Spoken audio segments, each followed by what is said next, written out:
लंबे समय से हम देखते आ रहे हैं कि केवल बेटा ही अंतिम संस्कार के समय चिता को अग्नि देता है। महिलाओं को ऐसा करते कभी नहीं देखा गया और ये परंपरा सदियों से बेटों के माध्यम से ही चलती आ रही है। इसका अर्थ है कि आत्मा शांतिपूर्वक मुक्त हो गई है। लेकिन क्या होगा जब कोई बेटा ना हो और किसी व्यक्ति की दो बेटियां हो, अथवा यदि किसी व्यक्ति के एक बेटा और एक बेटी है लेकिन बेटी ही वो है जिसने माता पिता की देखभाल की और उनका भरण पोषण किया। यदि बेटे ने अपने माता पिता का भरण पोषण नहीं किया है तो क्या वो अब भी अंतिम संस्कार के लिए चिता को अग्नि देने का हकदार है? ये कहा गया है। हालांकि अब समाज बदल रहा है, जबकि वास्तविकता यह है कि हिंदू धर्म ग्रंथों में कहा गया है कि अंतिम संस्कार में पुत्र को ही मुखाग्नि देनी चाहिए।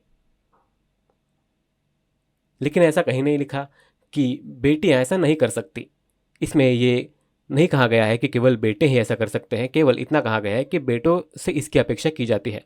समाज अब थोड़ा बदल रहा है। आईएसएस न्यूज़ ने एक वीडियो जारी किया है जिसमें बताया गया है कि महिलाओं को श्मशान घाट पर जाने की अनुमति क्यों नहीं है। अगर आपने उसे नहीं देखा तो आप उसे यहाँ देख सकते हो। परंपरा में आए इस बदलाव को अब समाज स्वीकार कर रहा है और बेटों ने बजाय बेटियों को अंतिम संस्कार की चिता में अग्नि देने की को स्वीकार कर रहे हैं। अक्टूबर 2022 में कर्नाटक के तुमकुरु में दो बहनें थीं, वर्षिणी और नागनित्या। उनके पिता की मृत्यु के बाद अंतिम संस्कार के लिए चिता को अग्नि देने वाला कोई पुत्र नहीं था। दोनों बहनों का कोई भाई नहीं था। इसलिए उन दोनों ने अपने पिता का अंतिम संस्कार करने का निर्णय लिया। उन्होंने उसके शरीर को नहलाया, उसे श्मशान ले गए और सभी संस्कार संपन्न किए। यह देखकर उनके रिश्तेदार हैरान रह गए। इसके अलावा समुदाय के लोग बेटियों को ये अनुष्ठान करते देख दंग रह गए, जो केवल लड़कों द्वारा ही की जाती है। फिजी में 2024 में अंशिका नाम की एक युवती ने अपना सिर मुंडवाकर अपने पिता का अंतिम संस्कार किया।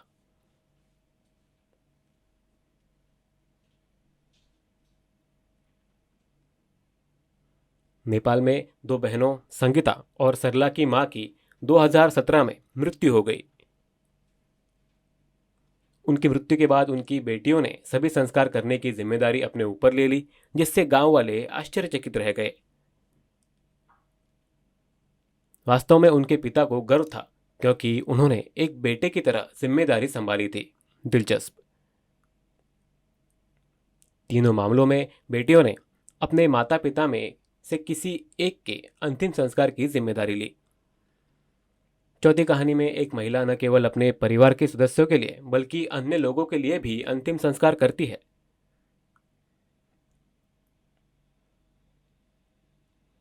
कहानी बहुत प्रेरणादायक है। आइए मैं आपको इसके बारे में बताता हूँ। दिल्ली में 26 वर्षीय पूजा शर्मा नाम की एक महिला लोगों का अंतिम संस्कार करती है। उन्होंने 4000 से अधिक लोगों की चिताएं जलाई हैं और सभी अनुष्ठान संपन्न कराए हैं।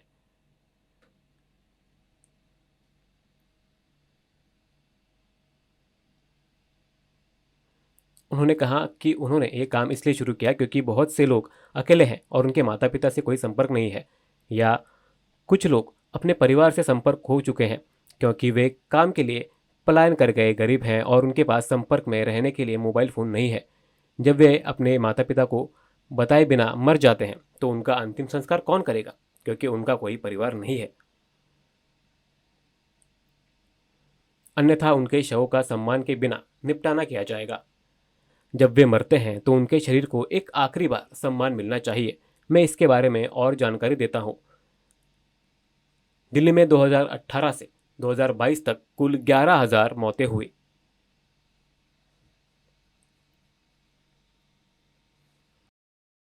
पुलिस शव की पहचान के लिए 72 घंटे यानी 3 दिन इंतजार करते हैं और 1500 शवों की पहचान हो चुकी है। शेष 9,500 शव मुर्दाघर में अज्ञात अवस्था में पड़े रहे और अंततः उन्हें फेंक दिया गया तथा उनका अंतिम संस्कार कर दिया गया। ये बहुत निराशाजनक है, लेकिन अब उनके पास इन 9,500 शवों को उठाने के लिए पूजा को बुलाने का विकल्प था। वो आई और अंतिम संस्कार की सभी रस्में पूरी की तथा शांतिपूर्वक शवों का अंतिम संस्कार किया। चौंकाने वाला, पूजा ने अपनी सेवा सिर्फ माता पिता के लिए ही नहीं बल्कि सभी के लिए पेश की। वो कौन है? एक मध्यम वर्गीय शिक्षित महिला के रूप में पूजा शादी करके जीवन में बसने के लिए तैयार थी। यह उसकी अरेंज मैरिज थी। तैयारियां और खरीदारी पहले से ही चल रही थी। 2019 में उनकी मां की अचानक ब्रेन हैमरेज से मृत्यु हो गई।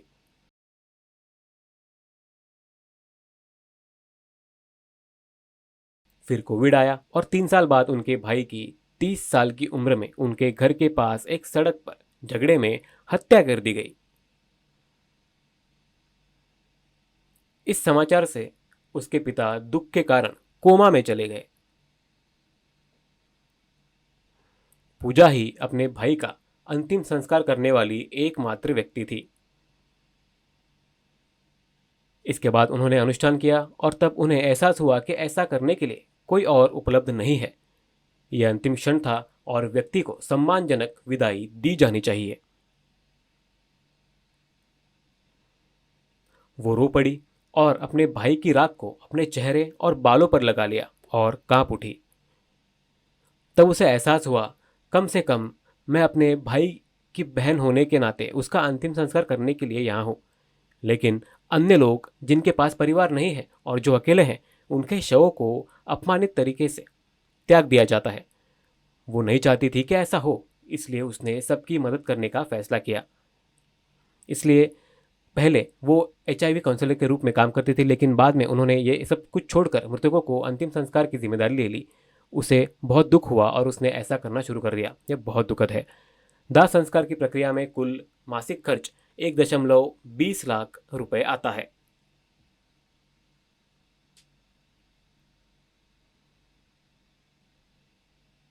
उसके पिता, जो पहले नौकरी करते थे, उसे अपने वेतन का एक हिस्सा देते हैं। उनकी दादी एक सैनिक की विधवा है और उन्हें पेंशन मिलती है तथा वो और उनके पिता दोनों इसमें योगदान देते हैं। वे इसके लिए भुगतान करते हैं और ऐसा करना जारी रखते हैं। पूजा ने काम के लिए दूसरे स्थानों पर जाने वाले प्रवासियों की मदद के लिए ब्राइट द सोल फाउंडेशन की स्थापना की है।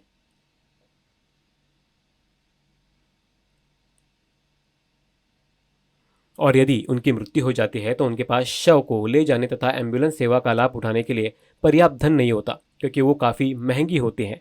तब ये NGO सहायता प्रदान करता है, उसे आगे ले जाता है, जबकि दाह संस्कार संबंधित परिवार द्वारा ही किया जाता है। लेकिन NGO एम्बुलेंस सेवा का खर्च उठाता है। पूजा ने लोगों से निःशुल्क मदद और बचाव के लिए एम्बुलेंस दान करने का आग्रह किया। उन्होंने बताया कि उनका अधिकांश खर्च एम्बुलेंस पर ही होता है। उसकी शादी का क्या हुआ? कोविड और उसके भाई की मौत के कारण इसमें देरी हुई। क्या अब वो इसे आगे बढ़ाएगी? उन्होंने कहा कि उन्हें अक्सर विवाह के लिए अस्वीकार किया जाता है। लोग अक्सर उससे पूछते हैं, भावी बहू क्या करती है? ओ, वो दाह संस्कार में काम करती है। ये जानने पर लोग उसे अस्वीकार करते हैं। हालांकि वो इससे परेशान नहीं है और अपना काम जारी रखती है। उसने कहा है कि जो कोई शादी करना चाहता है उसे उसका काम स्वीकार करना होगा, यदि नहीं तो शादी ज़रूरी नहीं है। वो कहते हैं कि भविष्य में भी लोगों के लिए इस दाह संस्कार सेवा को स्वीकार करना संभव नहीं हो सकेगा। यहाँ तक कि उसके परिवार और दोस्तों ने भी उससे संबंध तोड़ दिए हैं, क्योंकि उन्हें पता चला कि वो दाह संस्कार का काम करती है।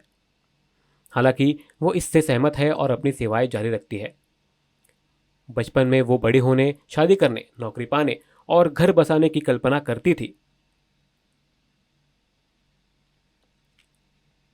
लेकिन अब वो खुद को अकेला पाती है। इससे दुखी होती है, लेकिन फिर भी उसने इसे स्वीकार कर लिया है। पूजा ने बताया कि लोग उनसे दूर रहते हैं क्योंकि उनका मानना है कि मृतकों के साथ रोजाना काम करने से उनमें नकारात्मकता आ जाती है, लेकिन वास्तव में उसे ऐसा महसूस नहीं होता। वो अपना काम करती है। इससे उसे शांति मिलती है, जो बिल्कुल ठीक है। उन्होंने बताया कि दाह संस्कार के बाद वो महीने में एक बार उनकी अस्थियां एकत्र करती है। इसके बाद वो टैक्सी से लगभग 190 मील का सफ़र तय करके हरिद्वार जाती है, अस्थियों को विसर्जित करती है और वापस लौटाती है। ऐसा वो हर महीने करती है। पूजा बहुत प्रेरणादायक है और लोगों के प्रति उनका प्यार और समर्थन सचमुच अद्भुत है। सदियों से ये संस्कार बेटे ही करते आ रहे हैं, लेकिन अब बेटियां भी कर सकती हैं, जिससे ये साबित होता है कि दिल ही मायने रखता है। इसी प्रकार उम्मीद है कि समाज भी बेहतरी की ओर आगे बढ़ेगा।